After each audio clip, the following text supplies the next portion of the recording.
શું તમે ક્યારેય વિચાર્યું છે કે આપણા રાજ્યોના નામ પાછળ કેવી રોચક વાર્તાઓ અને ઇતિહાસ છુપાયેલા છે? ચાલો જાણીએ. જમ્મુ અને કાશ્મીરની શરૂઆત કરીએ તો કાશ્મીર નામ ઋષિ કશ્યપ પરથી આવ્યું છે, જ્યારે જમ્મુ રાજા જાંબુ લોચન પરથી. હવે પંજાબ તરફ જઈએ. પંજાબ નામ પંજ એટલે 5 અને આબ એટલે નદી એટલે કે 5 નદીઓની ભૂમિ પરથી પડ્યું. દેવભૂમિ ઉત્તરાખંડનું મૂળ નામ ઉત્તરાંચલ હતું. અંચલ એટલે પર્વતો, આથી ઉત્તરાંચલ એટલે ઉત્તરીય પર્વતો. હિમાચલ પ્રદેશનું નામ હિમ અને અચલ પરથી આવ્યું, એટલે કે બર્ફીલા પહાડોનું ઘર.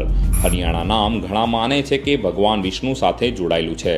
અહીં હરિ અને આના એટલે કે જ્યાં ભગવાન આવ્યા. બીજા મત મુજબ આ શબ્દ હરિબંગ પરથી આવ્યો છે, જે હરિ એટલે ભગવાન ઇન્દ્રની પૂજા સાથે સંકળાયેલો છે. રાજસ્થાનનો અર્થ થાય છે રાજાઓની ભૂમિ, જ્યારે ઉત્તર પ્રદેશનો મતલબ છે ઉત્તરીય પ્રાંત. ભારતના હૃદય મધ્યપ્રદેશ એટલે સેન્ટ્રલ પ્રોવિન્સનું હિન્દી સ્વરૂપ, અને છત્તીસગઢનું નામ તેના 36 કિલ્લાઓ પરથી પડ્યું છે. આપણું પ્યારું ગુજરાત ગુર્જર નામની જાતિના શાસન પરથી આ નામ આવ્યું છે. અને મહારાષ્ટ્રમાં મહા એટલે મહાન અર્થાત મહાન રાષ્ટ્ર. ઝારખંડ નામ હિન્દી શબ્દો ઝાર એટલે કે જંગલ અથવા ઝાડી અને ખંડ એટલે કે જમીન પરથી આવ્યું છે, અર્થાત જંગલોની ભૂમિ. ઓડિશા નામ પ્રાચીન શબ્દ ઓદ્ર વિષય અથવા ઓદ્ર દેશ પરથી ઉતરી આવ્યું છે, જે ઓદ્ર જાતિની ભૂમિ અથવા લોકોનો ઉલ્લેખ કરે છે. આ તો માત્ર અડધી સફર છે. બીજા રાજ્યોની નામોની વાર્તા જાણવા જોવાનું ચૂકશો નહીં. ભાગ 2.